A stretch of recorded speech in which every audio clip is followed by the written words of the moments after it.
The buzzword today is transition for the Marines and for America in Afghanistan. Marja made the news a lot in the past year and a half. Tell us about transition, please, in Marja, from what you inherited to what you see now.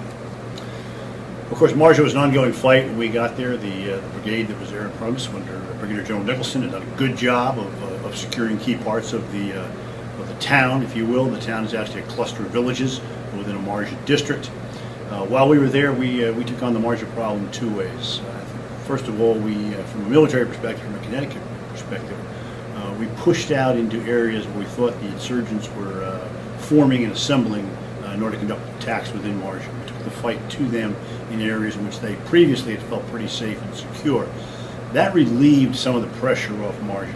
Once the pressure was relieved off of Marja, we were then able to work very carefully with the Afghan army, more importantly with the Afghan police, to develop their capabilities and capacities so they could begin to take over their own security responsibilities. Critical to that was getting the leadership of the province to recognize the import of getting their own security set in Marja, and then getting the right resources behind those efforts so that, in fact, when we were able to raise police officers, they had the equipment they needed to do their jobs, they had the training they needed to do their jobs, and they had the support of the local elders so they could do their jobs. We saw over the course of the year a vast improvement in the Afghan police. We saw them begin to really want to take on their own responsibilities.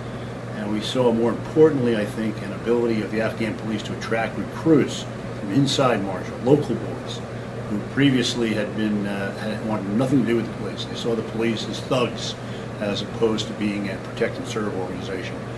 So in working with the elders and working with the locals, we were able to then begin a very trickle at first, only about 6 Marja boys who signed up for the police, put them through training, kind of gave them some a little bit of special treatment. In fact, we watched them very carefully and made sure they were qualified.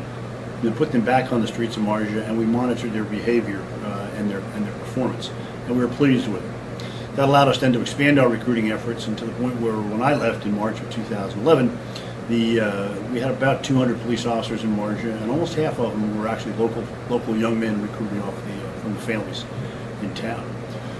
Critical to all of the police development, though, of course, was our mentorship and training efforts. Those started long before I got there, and I'm sure they'll continue long after now that I've gone.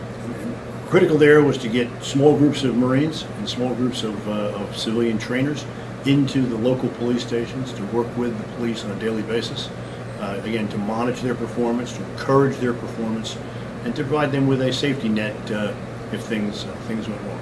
All of those things added up to a situation in which Marja became more and more independent and more capable of providing its own security through its own organic assets. So stepping back a second, you actually put Marines and civilian trainers out in the field with the Afghans, working and living with them in the bases? Absolutely critical. Absolutely critical was to get the Marines into the small police stations, into the FOBs, where the police were, and make sure they worked with them on a daily basis, patrolled with them, helped them organize themselves, worked with them to show the right attitude to have, the professional attitude to have, and to reinforce the basic training they'd already received in the police academy that we were running at Camp Leatherneck. One of the decisions we had to make early on was there was a push to get numbers on the police force.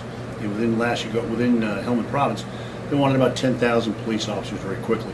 A decision that we all made was that rather than get those numbers on the street, it was more important to get quality on the street as opposed to quantity. And so we moved them out on the street only as fast as we could train them and get them that good basic bedrock of preparation before they went out. And in the training package, three things we aimed for. One was, of course, police techniques, and that was important for them to learn, obviously. The second of all was ethos, to train them to have a protect and serve ethos, that they were citizens of their country, that they were servants of their country, and their job is to protect the weak and the needy, as opposed to perhaps using them as police had done in the past. And lastly, we kind of lured them in with promises, and we carried through on those promises of literacy. To be a police officer in Helmand Province, it takes a third-grade education. I couldn't find 7,500 young men who had that kind of education. The Taliban, of course, didn't believe in education. They burned the schools, chased the teachers off. So you have a generation of young men now in their 20s who really have had very, very little formal education. They want it. They're desperate for it. So one of the lures we had in the recruiting process was, we'll bring you in even though you don't meet our literacy standards, and then we will teach you and bring you up to those standards during the course of your basic training and some of your follow-on training. And that became very much of a powerful incentive for many of these young men. I find that in many places, while the Afghans are uneducated, they are not ignorant, and people seem to misunderstand that. Absolutely. That's a huge misunderstanding. Anybody who thinks the Afghan people are ignorant doesn't know the Afghan people. They may be illiterate because they've been denied the ability to go to school. They thirst for education. I always tell a story that when I used to go on tour the schools as we were building them and getting the student bodies activated again, walking into about a second grade classroom, youngsters, very small children. And in the back of the room, up against the wall, were some big young men, probably 16 or 17 years old. And I asked who they were, and made a joke that perhaps they were the football team. And the headmaster, he didn't get the joke either, but the headmaster said, well, no, they are young men who want to learn how to read and write. And so there they were, willing to sit in a class of 7 or 8 year olds in order to learn. That was a huge statement. The fact that the parents would bring their children to school despite the Taliban threats, despite the attacks against the school, despite the IEDs laid that were designed to cripple and kill young people on the way to school. Despite all of those threats, the people of Helmand bought into education, supported education, and I think that's the long-term stability factor that we'll see in the province. Are you getting support for the Ministry of Education in the way of teachers and pens and papers and books? Three factors really. The first factor is that the Marines and the soldiers on the ground there were very good at putting CERT money into fixing schools up. Many of the buildings were there, they'd been run down through misuse or destroyed. We were able to pay for that and build the schools back up, provide some facility for the students to go. Second of all was this Ministry of Education was very active down in the province to help us do that. They provided books, and they did provide teachers, and we checked every month to see if the teachers were being paid, and found in fact they were being paid. All that very, very encouraging, and much different than what I had seen in Iraq.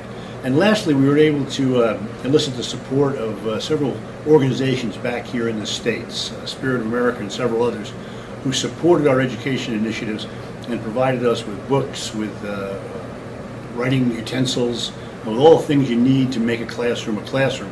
They were able to give it to us outside the governmental chain, that we then could provide to the youngsters book bags, backpacks, those kinds of things, which again, encourage the students to come to school, encourage the students to do well. And all three of those factors, I think, played into a very successful education revitalization. Part of transition also is getting people jobs, from growing poppies to growing vegetables. What do you do to change that around? Well, that's very difficult because it is a very rural area in Helmand Province. There's no industry really to speak of. And so what you have to do is encourage an agricultural economy, and you look for ways in which you can employ young men as opposed to perhaps using more efficient ways that require less labor. So we encourage them very much to grow licit crops, not drugs, but licit crops that had some commercial viability. What do you want to tell us about the young Marines who are walking down the streets and through the fields and doing this? Well, I think they're absolutely magnificent. Both our young men and women who serve in the Corps and who serve in any of the services are absolutely the best this country has to offer. Of course, they're all volunteers. They've all stood up despite the threat and raised their hand and gone to the colors when their country needs it the most. But when you watch them on the battlefield, when you watch them interact with the locals, you really get a feel for just how magnificent they are. They are tenacious fighters. Our youngsters out there in the battlefield today are courageous, they're skilled, and when they lock onto a mission, they lock onto it, they don't let go. They have bulldog tenacity, they are fearsome on the battlefield, they have struck fear into our enemy, and they are inflicting many, many more casualties than what they suffer. That's the first thing. The second thing is that when the shooting stops, they are incredibly compassionate in dealing with the civilians who they deal with. They are wonderful around them. They have an attitude of how can we develop these people, and they're wonderful in working with local Afghan security to say, well, we've got to raise your capacity, we've got to raise your capability so that we can go home one day. And all of that, I think, adds up to an absolutely magnificent fighting men and women who really are dedicated to victory on the battlefield, but also dedicated to victory in the strategic sense of leaving Afghanistan a better place than which they found.